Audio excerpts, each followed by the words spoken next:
الحمدللہ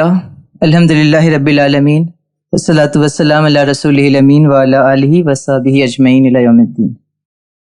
محترم و معزز بزرگوں، بھائیوں، دوستوں، السلام علیکم ورحمۃ اللہ وبرکاتہ۔ تو اس وقت جس عنوان کے حوالے سے آپ لوگوں سے گفتگو کرنی ہے وہ یہ ہے کہ role of media in shaping public opinion about Islam and Muslims. Islam اور مسلمانوں سے متعلق رائے عامہ کی ہمواری میں، چاہے وہ رائے مثبت ہو یا منفی ہو، میڈیا کا کیا کردار ہے، میڈیا کا کیا رول ہے، اس پر انشاءاللہ کچھ گفتگو ہمیں کرنی ہے۔ تو انشاءاللہ ہم اس گفتگو کی شروعات چند بنیادی سوالات سے، کچھ بیسک کوشچن سے کرتے ہیں، جس میں پہلا سوال تو یہ ہے کہ ماس میڈیا کیا ہے۔ دوسرا سوال یہ ہے کہ ماس میڈیا کی مختلف شکلیں یا اس کے فارمز کیا ہیں۔ تیسرا جس سوال پر ہم گفتگو کریں گے وہ یہ ہے کہ ماس میڈیا یا میڈیا بنیادی طور پر کرتا کیا ہے۔ چوتھے حصے میں انشاءاللہ ہم لوگ یہ سمجھنے کی کوشش کریں گے کہ پبلک اوپینین کیا چیز ہوتی ہے، اور آخری حصے میں ہم اس پر بات کریں گے کہ اس موضوع پر، یعنی کہ پبلک اوپینین اور میڈیا کے رشتے کے سلسلے میں بات کرنا کیوں ضروری ہے۔ تو آپ دیکھیں گے کہ بنیادی بات یہ ہے کہ جب آپ یہ کہتے ہیں کہ میڈیا کیا ہے یا ماس میڈیا کیا ہے، تو بنیادی طور پر یہ ایک ایسا ٹول ہے، ایک ایسا سورس ہے، ایک ایسا ذریعہ ہے جس کے ذریعے سے کسی بات کو، کسی واقعے کو، کسی انفارمیشن کو یا مس انفارمیشن کو سسٹمیٹک انداز میں پروسیس کرتے ہوئے ماسز تک پہنچایا جاتا ہے۔ ایک تو یہ کہ آپ نے کوئی چیز دیکھی، آپ کسی انڈیویجول سے بات کر رہے ہیں، کسی فرد واحد سے بات کر رہے ہیں، تو یہ تو ون ٹو ون کمیونیکیشن ہے۔ لیکن میں نے کوئی چیز دیکھی اور میں یہ کوشش کر رہا ہوں کہ اس بات کو مجھے ہزاروں لاکھوں لوگوں تک پہنچانا ہے، تو اس کے لیے جو میکینزم استعمال کیا جاتا ہے، جس ٹول کا استعمال کیا جاتا ہے، اس کو ماس میڈیا کہتے ہیں۔ براڈلی ہم جانتے ہیں کہ ماس میڈیا کی 4 بڑی کیٹیگریز ہیں، جس میں ایک تو الیکٹرانک میڈیا ہے، ٹی وی میڈیا ہے۔ دوسرا آپ جانتے ہیں کہ پرنٹ میڈیا ہے، جس میں اخبارات ہیں، رسائل ہیں، پبلیکیشنز ہیں، یہ سب کچھ شامل ہیں۔ تیسرا آپ آؤٹ ڈور میڈیا جس کو آپ کہہ سکتے ہیں، جس میں ہولڈنگز ہیں، بینرز ہیں، راستے پر آپ نکلتے ہیں تو بہت کچھ پبلک اسپیسز میں نظر آتا ہے۔ اور چوتھی چیز آپ دیکھیں گے کہ وہ ڈیجیٹل میڈیا ہے، جس میں سوشل میڈیا کی چیزیں، واٹس ایپ سے متعلق، اور بلاگز ہیں، پوڈ کاسٹ ہیں، اور بہت کچھ جو سوشل میڈیا پر ڈیجیٹل فارم میں ہم دیکھتے ہیں وہ ڈیجیٹل میڈیا ہے۔ تو بنیادی طور پر ہمارے دور میں ماس میڈیا ان 4 شکلوں میں اویلیبل ہے۔ اب یہ جو تیسرا سوال ہے، بہت کروشل سوال ہے کہ میڈیا بنیادی طور پر کرتا کیا ہے۔ تو دیکھیے ہوتا کیا ہے کہ اس وقت جب ہم یہاں بیٹھ کر گفتگو کر رہے ہیں، اس اجتماع کا حصہ بنے ہوئے، تو اس وقت دنیا میں ایٹ اے ٹائم ہزاروں چیزیں ہو رہی ہیں۔ کہیں کسی کا قتل ہو رہا ہوگا، کہیں کوئی بڑا ایونٹ ہو رہا ہوگا، کہیں کوئی بہت بڑا نیتا کوئی بھاشن دے رہا ہوگا، کوئی بیان وہ دے رہا ہوگا، کہیں کوئی اور چیز ہو رہی ہوگی۔ تو دنیا میں اس وقت ایٹ اے ٹائم ہزاروں چیزیں ہو رہی ہیں۔ تو میڈیا کرتا کیا ہے کہ ان ہزاروں واقعات میں سے، ہزاروں چیزوں میں سے اپنے انٹرسٹ کے مطابق، اپنی دلچسپی کے مطابق، اپنی نیڈ کے مطابق ان ہزاروں میں سے کچھ چیزوں کو سلیکٹ کرتا ہے، کچھ چیزوں کا انتخاب کرتا ہے۔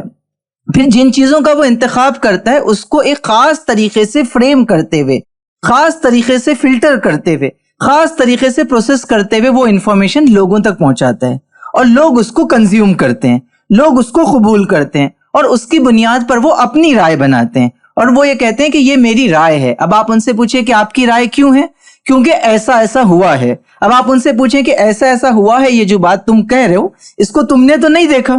تم تو وہاں تھے ہی نہیں، غزہ میں تم موجود ہی نہیں تھے، تم نے تو دیکھا ہی نہیں کہ آپریشن سندور کے وقت کیا ہوا، یا تم کو تو معلوم ہی نہیں ہے کہ 2 پارٹیز کے درمیان جو بیک ڈور میٹنگ ہوئی اس میں کیا ڈسکشن ہوا۔ تو وہ کہتا ہے کہ نہیں، مجھے یہ بات معلوم ہے کیونکہ وہ میڈیا کے ذریعے سے مجھ تک پہنچی ہے، میں نے نیوز میں وہ دیکھا ہے۔ تو یہ بہت امپورٹنٹ ہے سمجھنا کہ انسان کے ذہن میں جو انفارمیشن ہوتی ہے، انسان کو جو معلومات حاصل ہوتی ہیں، وہ معلومات بنیادی طور پر اس کے اوپینین کو بناتی ہیں، اس کی رائے کو بناتی ہے۔ اور جس چیز کو انسان اپنی معلومات سمجھتا ہے وہ اس کی اپنی معلومات نہیں ہوتی، بلکہ اس سے آگے بڑھ کر میڈیا کے ذریعے فلٹر کر کے اس کے ذہن تک پہنچائی ہوئی انفارمیشن ہوتی ہے۔ اس لیے میں اور آپ جس چیز کے بارے میں کہتے ہیں کہ وہ ہمارا نالج ہے، وہ اصلاً ہمارا نالج سے زیادہ جو وہ جس میڈیا کے ذریعے سے ہم تک پہنچا، اس میڈیا کے ذریعے پہنچائی ہوئی انفارمیشن ہے۔ اور ظاہر سی بات ہے کہ اس واسطے میں، یعنی کہ ہمارے اور ایکچوئل واقعے کے درمیان جو میڈیا ہے وہ بیسیکلی انفارمیشن کو فلٹر کر رہا ہے، تو اس میڈیا کا جو آئیڈیالوجیکل انکلینیشن ہوگا، اس کا جو کمرشل انٹرسٹ ہوگا، اس کا جو مزاج ہوگا، اس کا جو رجحان ہوگا، اس کا اثر اس انفارمیشن پہ پڑے گا۔ اس لیے ایک ہی واقعے کو اگر آپ ایک میڈیا چینل سے سنیں گے تو آپ کی رائے بالکل الگ بنے گی، اور دوسرے ایک چینل سے سنیں گے تو ہو سکتا ہے کہ آپ کا پرسیپشن، آپ کی رائے بالکل بدل جائے۔ تو اس طریقے سے میڈیا جو بیسک کام کرتا ہے وہ انفارمیشن کو ٹرانسفر کرنے کا کام نہیں کرتا ہے، بلکہ وہ انفارمیشن کو فلٹر کر کے لوگوں کے اوپینین کو بنانے کا کام کرتا ہے۔ یہ سمجھنا بہت امپورٹنٹ ہے کہ میڈیا بیسیکلی انفارمیشن کے ٹرانسفر کرنے ہی کا پروسیس نہیں ہے۔ انفارمیشن ٹرانسفر ہوتی ہے لیکن اس کے ذریعے سے وہ پبلک اوپینین کو شیپ دینے کا بھی ایک ٹول ہے، اس کا بھی ایک پروسیس ہے۔ اب اس کے بعد جو اگلا سوال ہے وہ یہ ہے کہ یہ جو میڈیا کا پورا میکینزم ہے، میڈیا یہ جو کام کرتا ہے، تو اس پر مجھے اور آپ کو بات کرنے کی کیوں ضرورت ہے، ہمارا اس پر ڈسکشن ہو کہ کیوں ضروری ہے؟ اس کی وجہ یہ ہے کہ ہم جس دین کے ماننے والے ہیں اس کے سلسلے میں ہم یہ سمجھتے ہیں کہ ہم کو لوگوں کی رائے عامہ کو ہموار کرنا ہے، دین کی دعوت لوگوں تک پہنچانی ہے، اسلام کی دعوت لوگوں تک پہنچانی ہے۔ اب سوال یہ ہے کہ ہم جن لوگوں تک دین کی دعوت پہنچانا چاہ رہے ہیں، اسلام کا پیغام پہنچانا چاہ رہے ہیں، ان کے ساتھ مسئلہ یہ ہے کہ نہ صرف ہم ان تک نہیں پہنچ رہے ہیں بلکہ میڈیا کے ذریعے سے بھی بہت سی چیزیں ان تک پہنچ رہی ہیں۔ اب ہم اسلام کے بارے میں ایک چیز سمجھتے ہیں لیکن بدقسمتی سے میڈیا ایک بالکل دوسری چیز ان کو بتاتا ہے۔ اسلام ایک چیز کے بارے میں ایک نقطہ نظر رکھتا ہے لیکن میڈیا ایک بالکل دوسری پکچر ان کو بتاتا ہے، اور اس کے نتیجے میں اسلام اور مسلمانوں سے متعلق بہت ہی نیگیٹو پبلک اوپینین بنتا ہے کہ یہ آتنکواد کا دین ہے، یہ ہنسا کا دین ہے، یہ انویڈرز ہیں، یہ باہر سے آئے ہوئے لوگ ہیں، یہ ظلم زیادتی کرنے والے لوگ ہیں۔ تو جب ایسا اوپینین اسلام کے حق میں بنتا ہے، مسلمانوں کے حق میں بنتا ہے، تو اس کے نتیجے میں اسلام کی دعوت کے راستے بھی محدود ہونے لگتے ہیں، لوگوں کے اندر بھی جو نفرت پیدا ہوتی ہے، نیگیٹیوٹی پیدا ہوتی ہے، اور اس کے نتیجے میں نہ صرف یہ کہ دعوت کا کام متاثر ہوتا ہے بلکہ ایک بہتر سماج کے بننے کی کوششیں بھی متاثر ہوتی ہے۔ اس تناظر میں اس ٹاپک کو سمجھنا اور اس پر بات کرنا بہت امپورٹنٹ ہے۔ اب مختصراً یہ بھی دیکھ لیجئے کہ جس چیز کو ہم میڈیا کہتے ہیں وہ کتنا پاورفل ہے اور ہماری زندگی جو کس طریقے سے میڈیا سے گھری ہوئی ہے۔ میں ایک چھوٹی سی مثال آپ کو دیتا ہوں یہ سمجھنے کے لیے کہ میڈیا ہماری زندگی میں کس تیزی سے داخل ہوا اور کس تیزی سے اس نے ہماری لائف کو، ہماری زندگیوں کو امپیکٹ ڈالا، اس پر جو اثر ڈالا۔ تو آپ دیکھیں گے کہ 1959 میں پہلی دفعہ ہندوستان میں ٹی وی میڈیا کی انٹری ہوئی، پہلی دفعہ ٹی وی ہندوستان میں آیا دلی کے اندر، وہ بھی ایک ایکسپیریمنٹل بیسس پر ٹرانسمیشن سروسز شروع کی گئی۔ اس کے کچھ سالوں کے بعد آپ دیکھیں گے کہ محض 1 گھنٹے کا ایک شو جو ہے وہ ٹی وی پر آتا تھا، 1 گھنٹے کا ایک شو جو ایکسپیریمنٹل بیسس پر وہ صرف دلی میں دیکھا جا سکتا تھا۔ 1972 میں اس کو ایکسپانڈ کر کے جو ممبئی تک پہنچایا گیا کہ اب ٹی وی جو ہے وہ دلی کے ساتھ ساتھ ممبئی میں بھی لوگ دیکھنے کے لیے قابل ہو گئے، ٹی وی ممبئی میں بھی نظر آنے لگ گیا، 1 گھنٹے کا شو۔ اس کے بعد مزید 4-5 سال کے بعد اس کو مزید اس نیٹ ورک کو پھیلایا گیا، اور جو بڑے میٹرو سٹیز ہیں، چنئی ہے، بنگلور ہے، کولکتہ ہے، حیدرآباد ہے، یہاں بھی ٹی وی کی سروس شروع ہوئی۔ اور آپ دیکھیں گے کہ 90s تک، یعنی کہ 1990 تک صرف اور صرف دوردرشن تھا جس کے ذریعے سے جو وہ گورنمنٹ اپنی نیوزز، اپنی خبریں یا جو کچھ چاہتی ہیں وہ لوگوں تک پہنچاتی تھی۔ اور ارلی 90s میں پہلی دفعہ 2 پرائیویٹ چینلز کی ہندوستان میں انٹری ہوتی ہے، ایک تو سن نیٹ ورک ہے جو ساؤتھ انڈیا میں آتا ہے، اور دوسری طرف زی نیٹ ورک ہے جو نارتھ انڈیا کے لیے ہندی میں آتا ہے۔ تو اب آپ دیکھیں گے کہ 1959 سے لے کر 1990s تک تقریباً 31 سال لگے ٹی وی کو 2 پرائیویٹ چینلز تک آنے کے لیے، اور اس کے بعد 1990 سے لے کر 2025 کے درمیان اگلے 35 سالوں میں یہ جو 2 پرائیویٹ چینلز تھے یہ تقریباً 900 کے قریب چینلز بن گئے، اور ان میں سے 400 کے قریب چینلز وہ ہیں جو نیوز چینلز ہیں۔ تو اس سے آپ اندازہ لگا سکتے ہیں کہ ہم کس تیزی سے جو یہاں میڈیا کا ایکسپانشن ہوا ہے۔ اور یہ تو صرف ٹی وی میڈیا کی بات ہو گئی، اگر آپ اس سے آگے بڑھ کے پرنٹ میڈیا کو یا میڈیا کے جو دیگر فارمیٹس ہیں ان کو دیکھنا چاہیں تو ڈیٹا یہ بتاتا ہے کہ یہاں جو رجسٹرڈ اخبارات رہیں ان کی تعداد تقریباً جو میگزینز، اخبارات سب کچھ ہیں وہ ملا کر 1,18,000 سے زائد 1,20,000 کے قریب ہے۔ اس میں سے جو ڈیلی پبلیکیشنز ہیں، روزانہ کے جو اخبارات ہیں وہ تقریباً 38,000 کے قریب رہے۔ اسی طریقے سے آپ جو باقی کا ڈیٹا بھی جو دیکھ سکتے ہیں کہ کس تیزی سے جو وہ میڈیا کا ایکسپانشن ہوا۔ جس طریقے سے ہم نے دیکھا کہ 2 چینل سے لے کر آپ جو ہے وہ 900 چینلز تک پہنچ گئے، اسی طریقے سے اگر آپ پرنٹ کے فارمیٹ میں دیکھنا چاہیں تو یہ تعداد 1 لاکھ سے زیادہ کراس کر گئی ہے۔ اور آپ دیکھیں گے کہ انفارمیشن ٹیکنالوجی کے بوم کے بعد تو جو ڈیجیٹل چینلز ڈیولپ ہوئے ان کی تعداد تو اس سے بھی 10 گنا زیادہ ہے۔ تو آپ دیکھیں گے کہ پریکٹیکلی ہماری زندگی ہر طرف سے میڈیا سے گھری ہوئی ہے، ٹی وی ہے، سوشل میڈیا ہے، پرنٹ اخبارات ہیں، میگزینز ہیں، آپ باہر جاتے ہیں تو ہورڈنگس ہیں, بینرز ہیں, میٹروز میں سفر کرتے ہیں تو وہاں ایڈورٹائزمنٹس ہیں, تو آپ OTT پلیٹ فارمز ہیں, تو ہر جگہ بیسیکلی میڈیا ہے جو مستقل ہمارے ذہن کو کوئی نہ کوئی چیز ٹرانسفر کر رہا ہے, اور غیر محسوس طور پر اس کے نتیجے میں ہمارے اوپینینز بن رہے ہیں, ہماری آراء بن رہی ہیں. آپ دیکھیں گے کہ اب یہ جو آراء بنتی ہیں یہ میڈیا کے ذریعے سے بنتی ہے, تو یہ میڈیا آپریٹ کیسے کرتا ہے, اس کو سمجھانے کے لیے پروفیسر نوم چومسکی اور ایڈورڈ ہرمن نے ایک بہت دلچسپ کتاب لکھی, بہت اچھی کتاب ہے, اور اس میں یہ سمجھایا گیا ہے کہ میڈیا ورک کیسے کرتا ہے. وہ یہ کہتے ہیں کہ دیکھیے میڈیا انڈسٹری کی حقیقت یہ ہے کہ میڈیا کو چلانے کے لیے جو پیسہ درکار ہے وہ بہت زیادہ ہے, یعنی کہ جو ریسورس چاہیے, ان پٹ جو چاہیے وہ بہت زیادہ ہے, اور ویورز کے ذریعے سے جو چیز میڈیا ادارے کو دی جاتی ہے وہ بہت کم ہوتی ہے. جیسے مثال کے طور پر آپ کسی جگہ جاتے ہیں اور 5 روپے کا ایک اخبار خریدتے ہیں, تو کوئی بھی میڈیا کا آدمی آپ کو بتا دے گا کہ آپ 5 روپے پے کر رہے ہیں, لیکن اخبار کو چھاپنے کی جو لاگت ہے وہ 15 سے 20 روپے ہوتی ہے, اس سے زیادہ ہوتی ہے, وہ بہت سارے فیکٹرز پر وہ چیز ڈیپینڈ کرتی ہے. تو اب سوال یہ پیدا ہوتا ہے کہ اگر ایک اخبار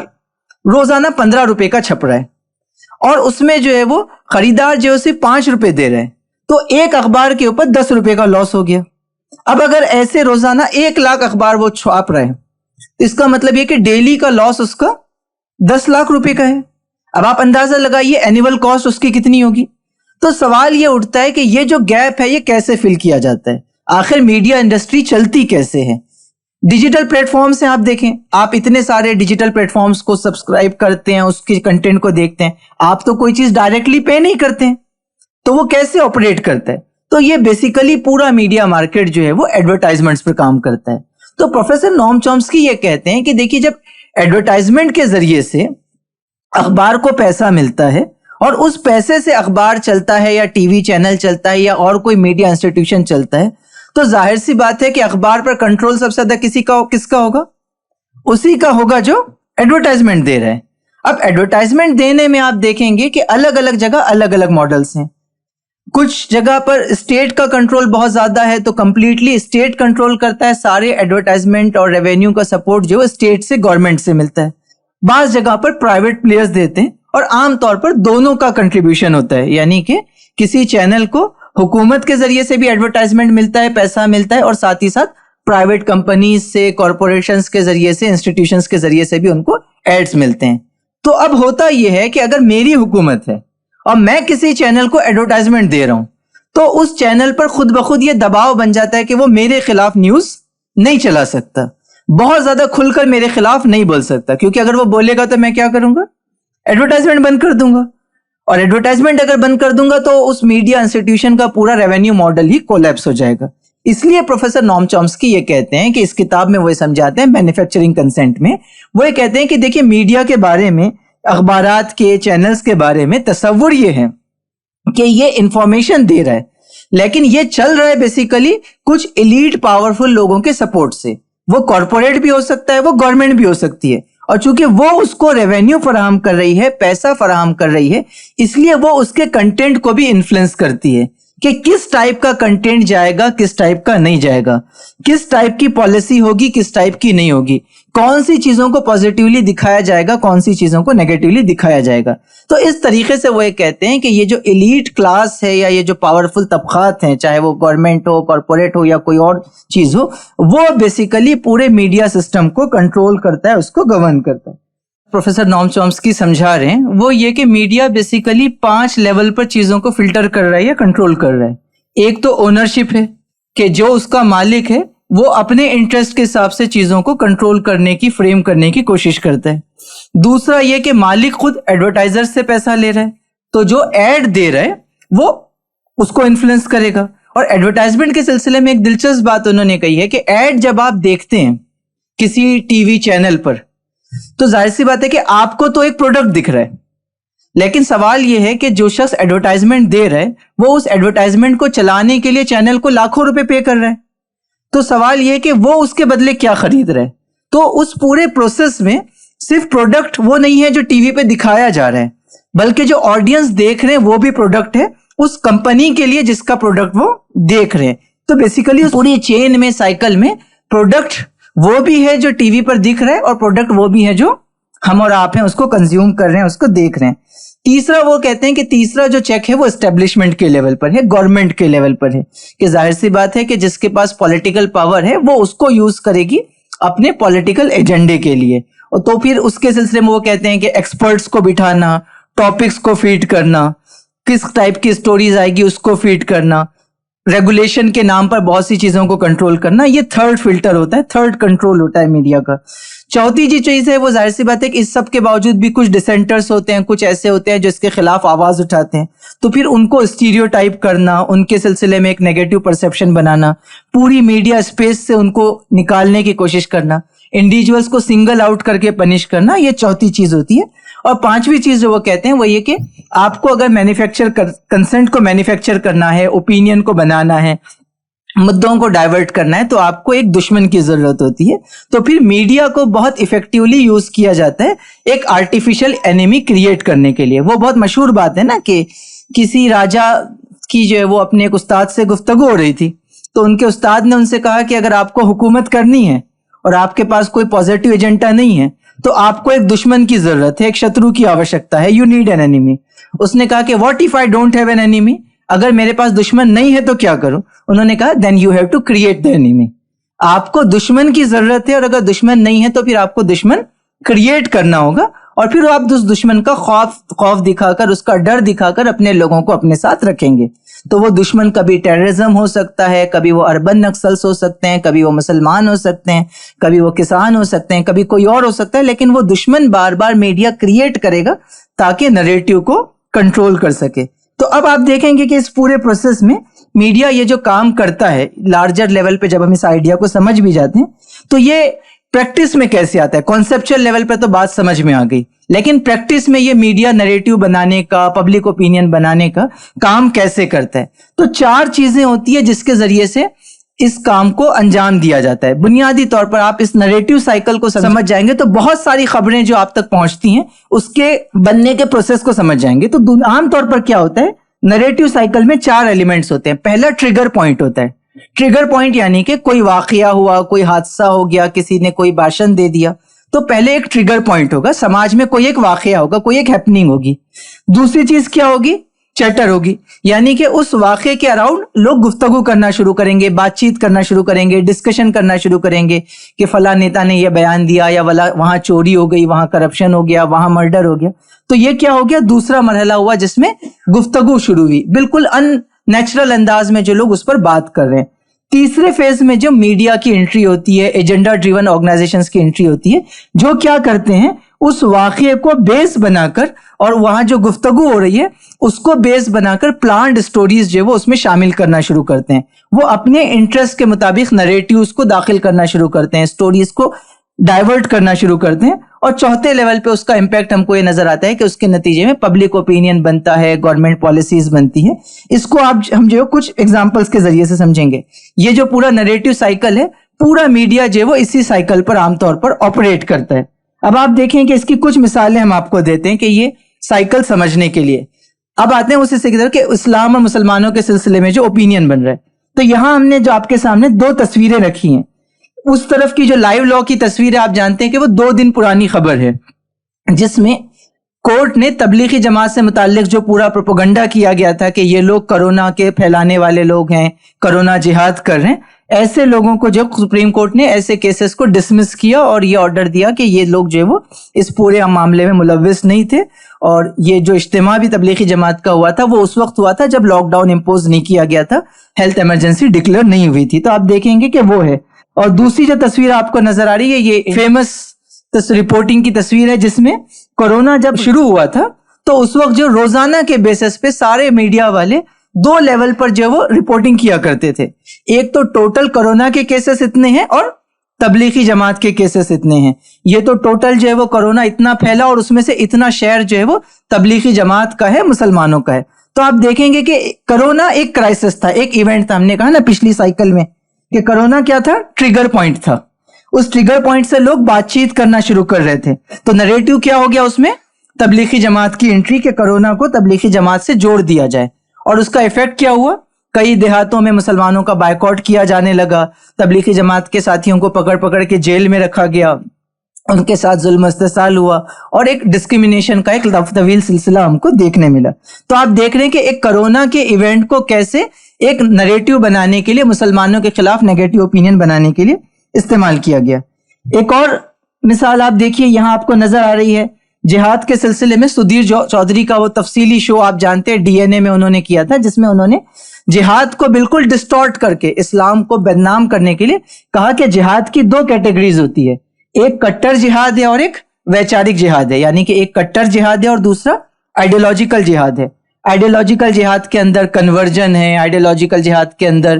شکشا جہاد ہے، اس کے اندر جو ہے وہ دوسری چیزیں. کٹر جہاد کے اندر پاپولیشن جہاد ہے، لینڈ جہاد ہے، لا جہاد ہے، زمین جہاد ہے. تو غرض اس طریقے سے اسلام کا جو جہاد کا تصور ہے اس کے ذہن میں، لوگوں کے ذہن میں منفی چیز بیٹھ جائے، اس لیے ہر چیز کے ساتھ جو وہ جہاد کو جڑ جائے گا کہ لوگ شادی کر رہے ہیں تو لا جہاد ہے، ایجوکیشن پرسیو کر رہے ہیں تو شکشا جہاد ہے، زمین خرید رہے ہیں، مسجد بنا رہے ہیں، وقف کر رہے ہیں تو لینڈ جہاد ہے، کسی کے گھر بچے پیدا ہو رہے ہیں تو وہ پاپولیشن جہاد ہے. غرض ہر چیز کو پرابلمٹائز کر دیا جائے. اسی طریقے سے آپ اس کے نیچے دیکھیں گے، یہ بالکل ریسنٹ واقعہ ہے دلی کا. آپ جانتے ہیں کہ کنوڑ یاترا چل رہی ہے اور کنوڑ یاترا میں بہت سی چیزیں ہو رہی ہیں، وائلنس اور ہنسا کے بھی واقعات ہو رہے ہیں. تو کچھ دن پہلے ہی دلی میں ہوا یہ کہ ایک رکشہ والا رکشہ میں کچھ سامان سپلائی کر رہا تھا، کانچ کی چیزیں تھی اور وہ چیزیں جو راستے میں گر گئی، کانچ اس کی پھوٹ گئی اور وہ اپنا رکشہ چلاتا رہا. غیر مسلم تھا رکشہ والا، تو وہ چلاتا رہا اور اس کی توجہ نہیں گئی، اس لیے تقریباً ایک لمبے اسٹریچ تک، تقریباً 1 کلومیٹر تک کانچ کے جو ٹکڑے ہیں وہ راستے میں پھیل گئے. لیکن میڈیا نے اس کو لے کر کیا سٹوری پلانٹ کی، کچھ میڈیا نے، سب نے نہیں، وہ یہ کہ یہ کوئی سازش ہے، کنوڑ یاترا کے روٹ پر مسلمانوں کے ذریعے سے ایک طریقے سے جو کانچ کے ٹکڑے پھیلائے گئے تاکہ کنوڑ یاتری جب وہاں سے گزرے تو وہ زخمی ہو جائے اور ان کو نقصان پہنچے. تو آپ دیکھیں گے کہ جو فیئرڈ اینیمی کی ہم بات کر رہے تھے، دشمن کی بات کر رہے تھے، وہ کیسے کریٹ ہو رہا ہے کہ ایک بالکل irrelevant چیز کے ذریعے سے ایک چیز ہوئی، کانچ کے کچھ ٹکڑے تھے، اس کو لنک کر دیا گیا کہ دیکھیں مسلمان کس طریقے سے راستے پر کانچ پھیلا رہے ہیں تاکہ اس کے ذریعے سے کنوڑ یاتریوں کو تکلیف ہو. پھر آپ 2 تصویریں دیکھ رہے ہیں، یہ بنگال کا ایک انسیڈنٹ ہے جس میں بنگال میں ایک بزنس مین کو، مسلمان آدمی ہے، کسی جھگڑے کے دوران جو وہ اس کو مار دیا گیا، مار پیٹ کے دوران اس کو قتل کر دیا گیا. اور انڈیا کے کئی میڈیا ہاؤسز نے جو سٹوری رن کی وہ کیا کی کہ اسلامسٹ کے ذریعے سے بنگلہ دیش کے اندر جو وہ ہندوؤں کو جو مار مار کے قتل کر دیا گیا. تو آپ دیکھیں گے کہ اس طریقے سے الگ الگ واقعات کو، ریلیونٹ ہو نہیں ہو، ان سب کو ملا کر ایک اوپینین بنانے کی کوشش ہوتی ہے. اب اس کا ایک اور طریقہ ہے، یعنی کہ کچھ چیزیں تو وہ ہے جو ایکسپلیسٹ ہے، آپ کہہ سکتے ہیں کہ یہ تو فیک نیوز ہے، پروپیگنڈا ہے، لیکن اس کا ایک اور طریقہ ہوتا ہے وہ لینگویج پالیٹکس، جس کو سمجھنا بہت امپورٹنٹ ہے کہ میڈیا میں بھی، سوشل میڈیا میں بھی کچھ سیٹ آف ورڈز ہیں، ان الفاظ کے ذریعے سے ایک خاص میسج دینے کی کوشش ہوتی ہے. یعنی کہ آپ دیکھیں گے یہاں 2 گروپ ہے آپ کے پاس الفاظ کے. اگر میں پہلے سیٹ کو پڑھتا ہوں، nationalist, religious procession, cow protectors, گھر واپسی، پسماندہ مسلم، Indian culture, glorious culture, ex Muslim, سنسکاری. تو یہ کیا ہے؟ یہ رائٹ ونگ کے الفاظ ہیں، یہ پرو گورنمنٹ الفاظ ہیں، پرو RSS الفاظ ہیں، اور اس کے ذریعے سے ایک بالکل ڈفرنٹ پکچر ہوگی. تو جب ان کی نیوز رپورٹنگ ہوگی، ان سے متعلق کوئی چیز ہوگی تو وہ اس قسم کے الفاظ ہوں گے، اور اگر اپوزٹ کیمپ سے متعلق کوئی رپورٹ کرنا ہے تو اینٹی نیشنل، اسٹون پیلٹرز، کنورجن. اب آپ سوچئے نا، گھر واپسی اور کنورجن گینگ دونوں بیسیکلی مذاہب کی تبدیلی ہے، لیکن گھر واپسی یوز کیا جائے گا اور کنورجن ریکٹ یوز کیا جائے گا تو مطلب کیا ہو جائے گا، سننے والے کے ذہن میں بالکل بدل جائے گا. اسی طریقے سے کاؤ پروٹیکٹرز، یعنی کہ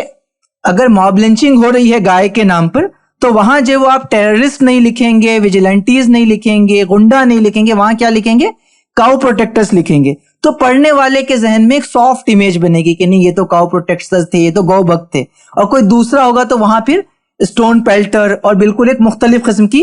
الفاظ کی ووکیبلری استعمال کی جائے گی. اسی طریقے سے جو وہ پسماندہ، اشرف کی بائنری، جہادی، اربن نکسل، لا جہاد، ملا. اب آپ سوچئے نا، آپ کسی کو مولانا بھی کہہ سکتے ہیں، ملا بھی کہہ سکتے ہیں، لیکن اس میں جو الفاظ کے ساتھ اس کا پورا ایک میننگ چھپا ہوتا ہے، اس کا ایک سائیکولوجیکل امپیکٹ ہوتا ہے، اس کو خیال رکھتے ہوئے جو الفاظ کا انتخاب کرتا ہے میڈیا. تو یہ بھی بہت امپورٹنٹ ہے. ریسنٹ دنوں میں ایک اور جو بہت امپورٹنٹ فینومینا دیکھنے میں آ رہا ہے وہ یہ ہے کہ ہیٹ کو، اینٹی مسلم ہیٹ کو جو ہے وہ ایک طریقے کی کرنسی حاصل ہوئی ہے اور اس کو بہت افیکٹولی استعمال کیا جا رہا ہے پیسہ کمانے کے لیے بھی اور مسلمانوں کو اسٹیریوٹائپ کرنے کے لیے بھی. فلم بھی میڈیا کا ایک بہت بڑا ٹول ہے جس میں آپ انفارمیشن یا نیوز نہیں دیتے ہیں, انٹرٹینمنٹ کے نام پر ایک چیز لاتے ہیں لیکن اس کے ذریعے سے بھی ذہنوں کو پلیوٹ کرنے کی کوشش ہوتی. تو یہ ریسنٹ پاسٹ کی کچھ فلمیں, چاہے وہ کشمیر فائل ہو, پدماوت ہو, کیرلا سٹوری ہو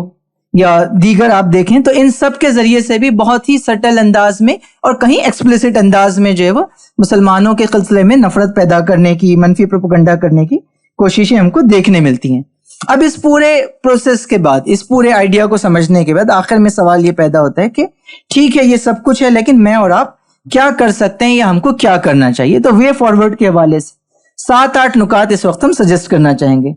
پہلی چیز جس کی ضرورت ہے اس پورے کانٹیکسٹ میں وہ یہ ہے کہ ہم اور آپ انفارمیشن, پروپیگنڈا اور نریٹو کے اس گیم کو سمجھیں. انفارچونیٹلی ہم اس پورے گیم کو نہیں سمجھ پاتے ہیں, اور چونکہ ہم اس کھیل کو سمجھ نہیں پاتے ہیں کہ انفارمیشن کہاں سے آ رہی ہے, کیوں فلٹر ہو رہی ہے, کس طریقے سے چیزوں کو فریم کیا جا رہا ہے. ایسا کیوں ہے کہ اگر کوئی اسرائیلی مرتا ہے تو اس کے لیے کلڈ کا لفظ استعمال کیا جائے گا اور کوئی فلسطینی مرتا ہے تو ڈائٹ کا لفظ استعمال کیا جائے گا. ایسا کیوں ہے کہ ہالی ووڈ کی فلموں میں اگر ڈرگ پیڈلر ہوگا, کوئی اینٹی سوشل ایلیمنٹ ہوگا تو وہ بلیک میکسیکن ہوگا, اور جو ہیرو ہوگا وہ وائٹ امریکن کرسچن ہوگا. ایسا کیوں ہے کہ ہندوستانی فلموں میں جو ہے وہ بہت ہی معصومانہ انداز میں بھی فلم ہو تب بھی جو ہے وہ ٹیررسٹ کا رول ہوگا تو وہ ایک خاص کمیونٹی کا ہوگا, اور ہیرو ہوگا تو کسی اور کا ہوگا.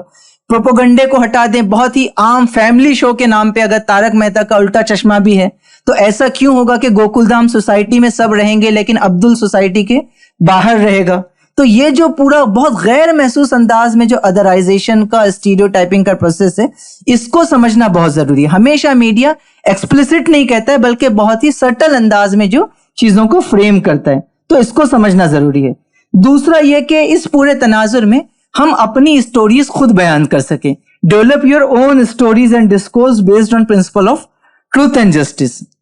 کہ کمیونل نریٹو کے مقابلے میں ہم کمیونل نریٹو کی طرف نہیں جائیں بلکہ انصاف اور عدل کی بنیاد پر جب تک ہم اپنا بیانیہ تشکیل نہیں دیتے ہیں, اپنی اسٹوریز نہیں بلڈ کر پاتے ہیں, اپنی اسٹوریز بیان نہیں کر پاتے ہیں, تب تک اس کا مقابلہ نہیں ہو سکتا. تو دوسرا یہ کہ ہم کو اپنا بیانیہ, اپنا نریٹو خود بنانا پڑے گا. تیسری جو چیز ہے وہ یہ کہ اس سلسلے میں ایک بالکل الٹرنیٹ امیجینیشن اور لینگویج کی ضرورت ہے. اس وقت جو میڈیا کی لینگویج ہے وہ بہت ہی لوڈڈ ہے, اور جب ہم بھی اس لینگویج میں بات کرتے ہیں چاہے کاؤنٹر کرنے کے لیے, تو اکثر یہ ہو جاتا ہے کہ ہماری بات ہمارے اپنے ایکو چیمبر میں تو بہت اچھی چلتی ہے لیکن اس کے باہر جو وہ نہیں جا پاتی. اس کے لیے ایک انکلوزیو زبان کی ضرورت ہے, ایک ایسی زبان کی ضرورت ہے جو آپ سے مختلف لوگوں کو اپیل کرے, آپ کے مخالفین کو اپیل کرے. ایک پروگرام میں ہم نے اپنے بعض ساتھیوں سے پوچھا کہ آپ میں سے کتنے لوگ ہیں جو ریگولر ارنب گوسوامی کا شو دیکھتے ہیں. کسی نے بھی ہاتھ نہیں اٹھایا, کسی نے بھی کہا کہ ہم نہیں دیکھتے ہیں. تو ہم نے ان سے سوال کیا کہ اب آپ اپنے آپ سے یہ پوچھئے کہ آپ میں سے کوئی بھی آدمی اگر ارنب گوسوامی کا شو نہیں دیکھتا ہے تو جو ہارڈ کور رائٹ ونگ ہوگا وہ بھی رویش کمار کا شو کیوں دیکھتا ہوگا. تو یہ بہت امپورٹنٹ ہے. کنٹینٹ کا بننا ایک چیز ہے لیکن اس کنٹینٹ کا ایکو چیمبرز کو بریک کرتے ہوئے ڈائیورس لوگوں تک پہنچنا ایک بالکل دوسری چیز ہے. تو اس کے لیے جو لینگویج چاہیے وہ بہت امپورٹنٹ ہے. اس کے بغیر ہم میڈیا بنائیں گے بھی تو وہ ہماری لینگویج کے نتیجے میں لمٹ ہو جائے گا. یہ تیسری بہت امپورٹنٹ چیز ہے. چوتھی چیز جو ہے وہ یہ کہ میڈیا اور سوشل میڈیا سے عام یوزر کے طور پر بھی جو ہمارا انگیجمنٹ ہے وہ بہت میننگ فل اور کنسٹرکٹیو ہونا چاہیے. آپ ٹویٹر استعمال کر رہے ہیں, فیس بک استعمال کر رہے ہیں, انسٹاگرام استعمال کر رہے ہیں, تو انٹرٹینمنٹ اپنی جگہ, لیکن ہر آدمی کے ذہن میں کوئی چیز ہو کہ اس پلیٹ فارم کے ذریعے سے مجھے کیا کرنا ہے, مجھے کیا نریٹیو دینا ہے, مجھے کس نریٹیو کو کاؤنٹر کرنا ہے, میرا وہاں پر ایک سوشل رول کیا ہوگا. یعنی کہ میں انسٹاگرام اوپن کرتا ہوں تو ایک تو میرا پرسنل یوز ہے, لیکن اس پرسنل یوز کے ساتھ ساتھ ایک سوشل کنسرن بھی ہو, ایک سماجی فکر بھی ہو کہ میں سوشلی اس پلیٹ فارم کے ذریعے سے کیا کروں گا. تو وہ میننگ فل انگیجمنٹ ہم میں سے ہر شخص کو اپنے لیے تلاش کرنا چاہیے. پانچویں جو چیز ہے وہ یہ کہ جو جھوٹ اور پروپیگنڈا ہے اس کو تمام لیگل مینز کے ذریعے سے ریزسٹ کرنے کی کوشش ہونی چاہیے. جیسے مثال کے طور پر NBDSA ہے, ایک باڈی ہے جو بیسیکلی جو ہے وہ میڈیا کے کنٹینٹ کو کچھ حد تک ڈائریکشن دینے کی کوشش کرتی ہے. تو آپ اگر کوئی ٹی وی شو دیکھ رہے ہیں, آپ کو لگ رہا ہے کہ اس میں کوئی پروپیگنڈا ہے, جھوٹ ہے, وہی کمیونل انریسٹ کریٹ کرنے والی بات ہے, تو آپ NBDSA کے پاس جو آن لائن کمپلینٹ کر سکتے ہیں. آپ جو ہے وہ میل کے ذریعے سے ان کو کمپلینٹ کر سکتے ہیں, آپ لکھ کر ان کو بھیج سکتے ہیں, اور وہ اس پر باقاعدہ ایکشن لیتے ہیں. اس کے بعد وہ چینل سے ویڈیو ڈاؤن کراتے ہیں, وہ اس کے بعد جو ہے وہ فائن چینل کو لگاتے ہیں. ریسنٹلی ایک واقعہ ہوا, آپ دیکھیے کہ ایک نیوز چینل نے بالکل ہی عجیب قسم کا تھمبنیل بنایا. اسٹوری کا اس تھمبنیل سے کوئی تعلق نہیں تھا, لیکن ویڈیو چونکہ لوگ تھمبنیل دیکھ کر آتے ہیں, تو اس نے ایک ویڈیو بنایا, تھمبنیل بنایا, جس میں کچھ ہندو عورتیں تھیں,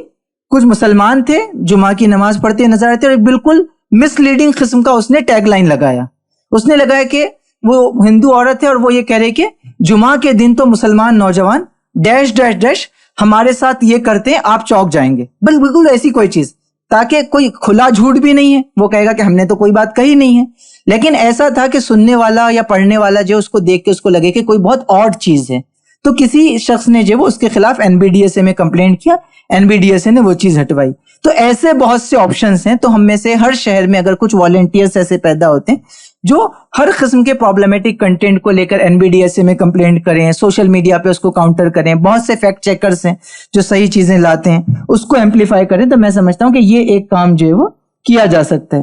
اس کے بعد یہ ہے کہ موجودہ دور میں خاص طور پر ڈیجیٹل میڈیا کے آنے کے بعد سے بہت سی انڈیپینڈنٹ وائسز آئی ہیں, بہت سے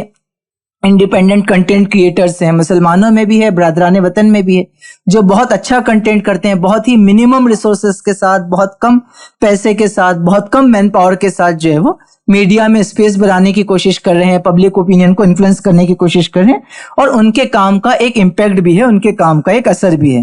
تو ضرورت اس بات کی ہے کہ ہم جس طریقے سے بھی ان کو سپورٹ کر سکتے ہیں, آپ فائنینشلی کنٹریبیوٹ کر سکتے ہیں, آپ ان کے کنٹینٹ کو ایمپلیفائی کر سکتے ہیں, آپ کسی اور طریقے سے ان کو سپورٹ کر سکتے ہیں, انفراسٹرکچر کی فراہمی ہو سکتی ہے. تو یہ بھی بہت امپورٹنٹ ہے کہ یہ جو بڑے بڑے میڈیا انسٹیٹیوشنز ہیں, ان کے مقابلے میں یہ جو انڈیپینڈنٹ کنٹینٹ کریٹرز ہیں, ان کے پاس ریسورسز کم ہیں, لیکن اس کے باوجود بھی اگر وہ حق اور انصاف کی آواز بلند کر رہے ہیں, تو ان کو سپورٹ کرنا میری اور آپ کی ذمہ داری ہے. تو میں سمجھتا ہوں کہ یہ ایک اگلا کام ہے جو ہمیں اور آپ کو کرنا چاہیے. اگلی چیز جس کا ہم نے اس سے پہلے بھی ذکر کیا, وہ یہ کہ ایکو چیمبرز کو بریک کرنا.